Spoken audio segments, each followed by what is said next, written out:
Hello everyone, welcome to Jack and Jill Academy, the Infinite Knowledge Hub. Please watch the video till the end. Also like and share it if you find it useful. Kindly subscribe to our YouTube channel and press the bell icon for latest updates. नमस्कार, मैं सोनिका शर्मा एक बार फिर से आपका हिंदी की कक्षा में बहुत बहुत स्वागत करती हूँ। प्यारे बच्चों, हमने हमारी पूर्व की कक्षा में कक्षा 10 के प्रथम अध्याय अर्थात सूरदास के पद को समझा, उसके भावार्थ को, उसके शब्द अर्थ को समझने का प्रयास किया और आज की कक्षा में हम सूरदास के पद के अभ्यास प्रश्नों को समझने का प्रयास करेंगे। अर्थात आज की कक्षा में हम सूरदास के पद के अभ्यास प्रश्न हम हल करेंगे।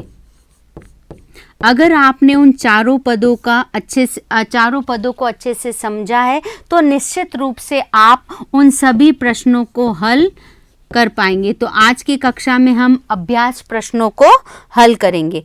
पहला प्रश्न जो है, हम पढ़ रहे हैं सूरदास के पद और उनके अभ्यास प्रश्नों को। अब सूरदास के पद हम पढ़ चुके हैं और अब हम अभ्यास प्रश्नों को हल करेंगे। तो पहला प्रश्न है हमारा, गोपियों द्वारा उद्धव को भाग्यवान कहने में क्या व्यंग्य है? जब मैंने आपको इसका अर्थ बताया था, भाव बताया था, तो ये मैंने स्पष्ट किया था कि वह भाग्यवान न कहकर उन्हें दुर्भाग्यशाली कह रही। व्यंग्य यही है कि वो भाग्यवान नहीं है। कैसे? देखिए, गोपियों द्वारा उद्धव को भाग्यवान कहने में वक्रोक्ति है। वक्रोक्ति कैसे है कि वह उन्हें भाग्यवान न कहकर एक दूसरा अर्थ यहाँ पर प्रकट कर रही है।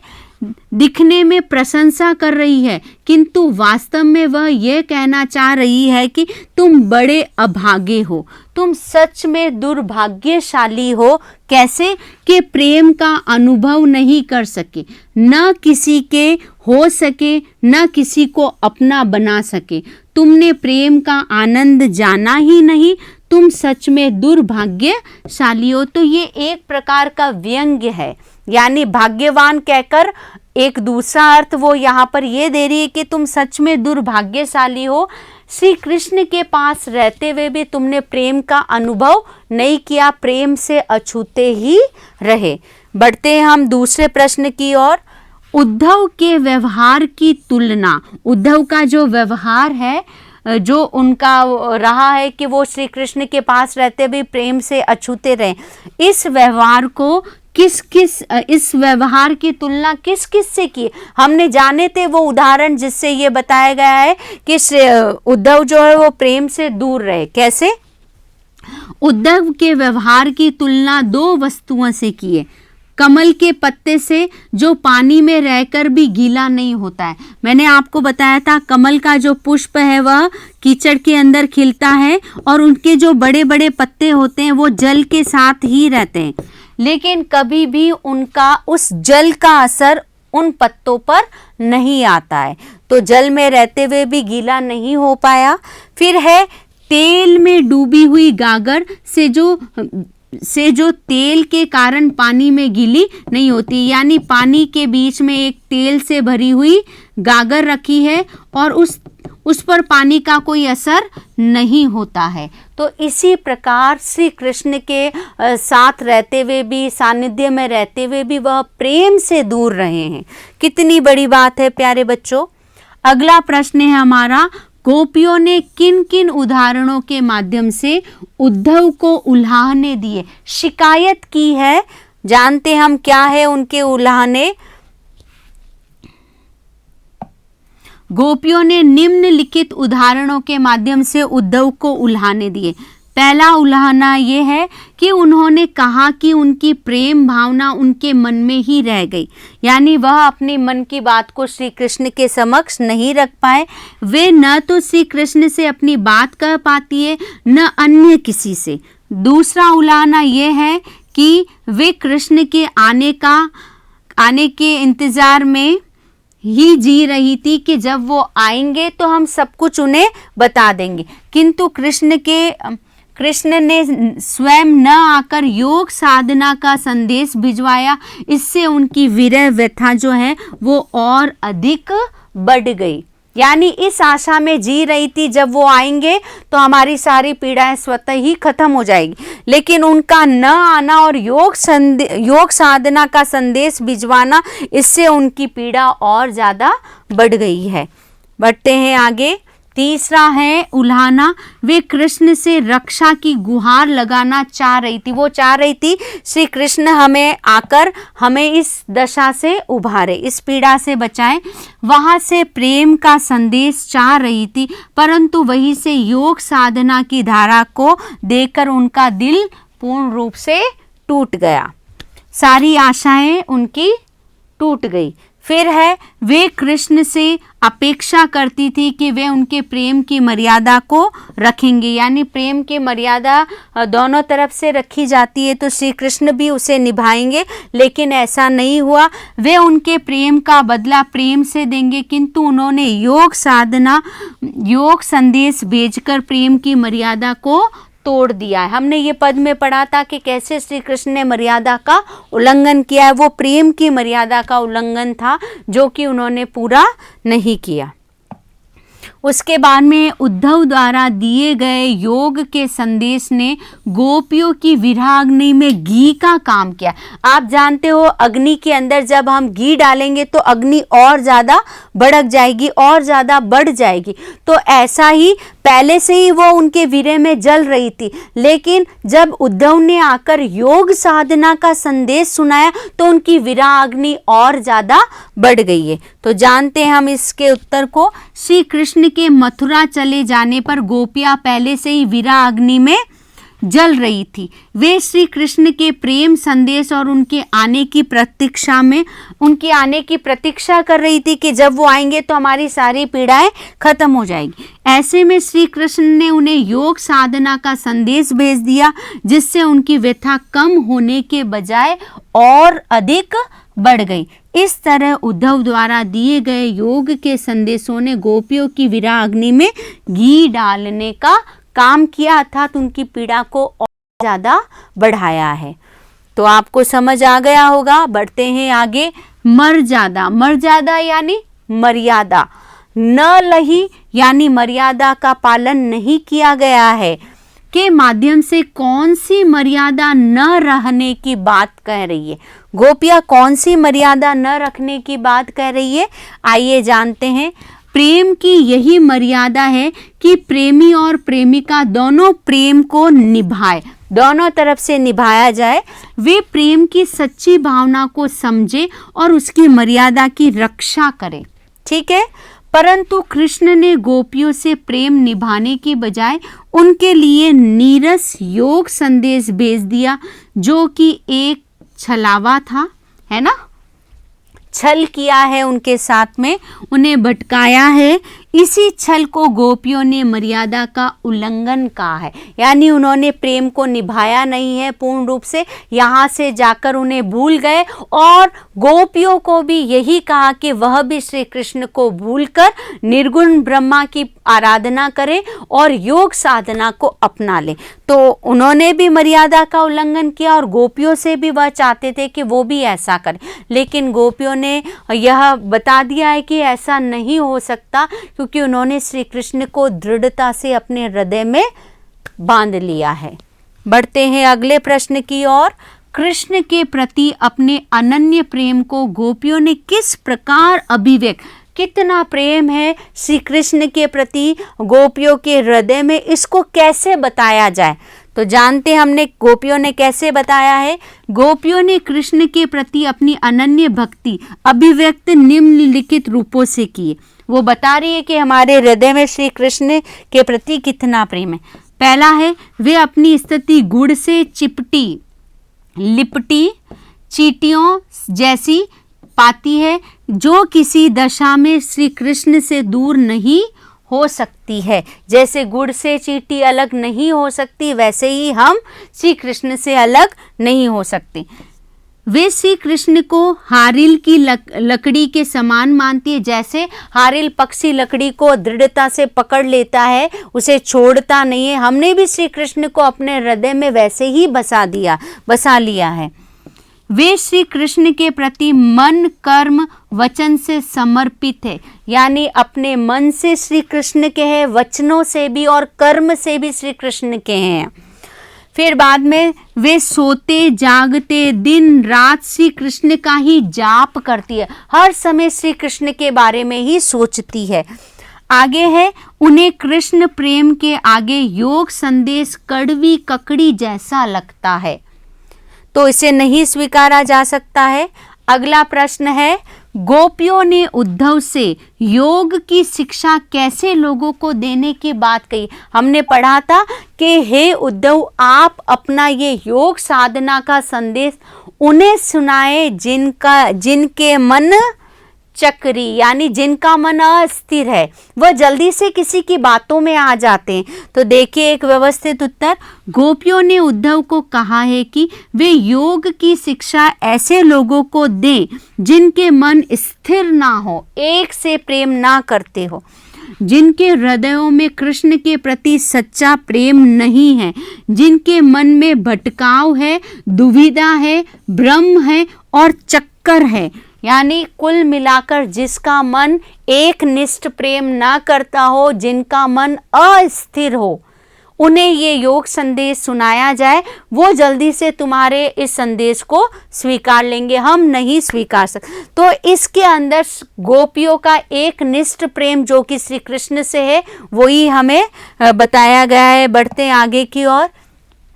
प्रस्तुत पदों के आधार पर, जो पदों का अध्ययन हमने किया है उनके आधार पर गोपियों का योग साधना के प्रति क्या दृष्टिकोण था, क्या मानती है वह योग साधना को, जान लेते हैं हम क्या मानती है। सूरदास द्वारा रचित इन पदों में गोपियों की कृष्ण के प्रति एक निष्ठ प्रेम, भक्ति, आसक्ति और स्नेहमयता प्रकट हुई है। कैसे वो स्नेह कर रही है, कैसे वह भक्त बनी हुई है श्री कृष्ण के, कैसे वो प्रेम करती है, कैसे उन पर आसक्त है वो, ये सब हमने जाना। जिस पर किसी अन्य का असर अप्रभावित है, किसी अन्य का कोई प्रभाव नहीं है गोपियों पर। गोपियों पर श्री कृष्ण के प्रेम का ऐसा रंग चढ़ा है कि खुद कृष्ण का भेजा गया योग साधना उन्हें कड़वी ककड़ी और रोग व्याधि के समान लगता है, कि ये जो संदेश आया ये कड़वी ककड़ी खाने योग्य नहीं होती, और ऐसे रोग की पीड़ा है जिसके बारे में हमने कभी देखा नहीं है, सुना नहीं है, जाना नहीं, तो हम इसे स्वीकार नहीं कर सकते। बढ़ते हैं आगे। गोपियों के अनुसार राजा का धर्म क्या होना चाहिए। हमने जाना था कि गोपियाँ राजा का धर्म क्या बताती है, उन्होंने राजा का यही धर्म बताया है जो अपनी प्रजा को ना ही सताए। तो देखिए गोपियों के अनुसार राजा का धर्म यह होना चाहिए कि वह प्रजा को अन्याय से बचाए, उन्हें सताया नहीं जाए, उन्हें सताने से रोका जाए। और यहाँ पर तो श्री कृष्ण के द्वारा योग साधना भिजवाकर उन्हें सताया जा रहा है, तो यहाँ पर राजधर्म कहाँ हुआ। उनके अनुसार राजधर्म यह है कि उन्हें सताया नहीं जाए, तो वो चाहती है कि श्री कृष्ण अर्थात राजा श्री कृष्ण हमें भी वो भी अपने राजधर्म का पालन करें, हमें इस प्रकार योग साधना का संदेश भिजवाकर सताए नहीं। बढ़ते हैं आगे। गोपियों को कृष्ण में ऐसे कौन से परिवर्तन दिखाई दिए जिनके कारण वे अपना मन वापस ले लेने, क्या क्या परिवर्तन दिखाई दिए। उन्होंने राजनीति पढ़ ली है, अन्य के साथ में अपना संदेश भिजवा रहे हैं, तो इस वजह से हम अपना मन तो वापस पास रही है। गोपियों को कृष्ण में ऐसे अनेक परिवर्तन दिखाई दिए हैं, कारण वे अपना मन श्री कृष्ण से वापस पाना चाहती है, यानी जिस श्री कृष्ण से उन्होंने प्रेम वो ऐसे नहीं थे। अब जिस श्री कृष्ण ने हमें ये संदेश भिजवाया है, अब हम उन्हें अपना मन उनके पास अपना मन रखकर क्या करेंगे, वो तो हमें भूल चुके हैं। तो पहला है कि श्री कृष्ण ने अब राजनीति पढ़ ली है, जिससे उनके व्यवहार में छल कपट आ गया है। तो हमने ऐसे छल कपटी से प्रेम नहीं किया था। दूसरा है, श्री कृष्ण को अब प्रेम की मर्यादा का पालन का ध्यान ही नहीं रहा है, उन्होंने उसका उल्लंघन कर दिया है। और हमारे जो श्री कृष्ण जिससे हमने प्रेम किया था वो हमें मर्यादा का पालन करना सिखाया करते थे। अब जो श्री कृष्ण है उन्होंने खुद ने मर्यादा का पालन नहीं किया है, तो हम अपना हृदय उनके पास नहीं रख सकते हैं। आगे है, श्री कृष्ण अब राजधर्म भूलते जा रहे हैं, अर्थात प्रजा को सताने का काम कर रहे हैं। दूसरों के अत्याचार छुड़ाने वाले श्री कृष्ण अब स्वयं अनीति के कार्य कर रहे हैं, अनीति स्वयं कर रहे हैं। जो अनीति को रोका करते थे वे स्वयं अनीति कर रहे हैं, तो अब हम उनके पास अपना हृदय नहीं रख सकते। बढ़ते हैं आगे। गोपियों ने अपने वाक चातुर्य के आधार पर ज्ञानी उद्धव को परास्त कर दिया। मैंने बताया था आपको कि प्रेम के आगे कोई ज्ञान, कोई विद्वान, कोई कुछ भी नहीं चलता है। तो यहाँ ज्ञानी उद्धव भी हार गए उनके सामने। तो जानते उनके वाक चातुर्य की क्या विशेषता रही, किस प्रकार उन्होंने कितने बड़े ज्ञानी को हराया है। गोपियां वाक चतुर थी, बोलने में बहुत ही चतुर थी, वे बात बताने में किसी को भी पछाड़ देती थी। यहाँ तक कि ज्ञानी उद्धव उनके सामने गूंगे होकर खड़े रहे, वह सुनते रहे। कारण यह है कि गोपियों के हृदय में कृष्ण प्रेम का सच्चा ज्वर था। जैसे एक ज्वर चढ़ता है तो उनके हृदय में श्री कृष्ण का ज्वर था। यही उमड़ाव, यही जबरदस्त आवेग उद्धव की बोलती बंद कर देता। उद्धव भूल जाते हैं कि मैं क्या कहने यहाँ पर आया था। सच्चे प्रेम में इतनी शक्ति है कि बड़े से बड़ा ज्ञानी भी उनके सामने घुटने टेक देता है। तो यहाँ पर हमारे ज्ञानी महाराज कौन थे? उद्धव जी। वह अपना सारा ज्ञान भूल जाते हैं और श्री कृष्ण की भक्ति में लीन हो जाते हैं। तो इस प्रकार उन्होंने अपने वाक चातुर्य से एक ज्ञानी को परास्त कर दिया। हमारे अंतिम प्रश्न की ओर बढ़ते हैं। संकलित पदों को ध्यान में रखते हुए सूर के भ्रमर गीत की मुख्य विशेषता बताई। ये जो भ्रमर गीत के जो पद हमने पढ़े हैं उनकी क्या विशेषता रही है, क्या विषय है, क्या आया है, उसमें जान लेते हैं हम इनकी विशेषताओं को भी।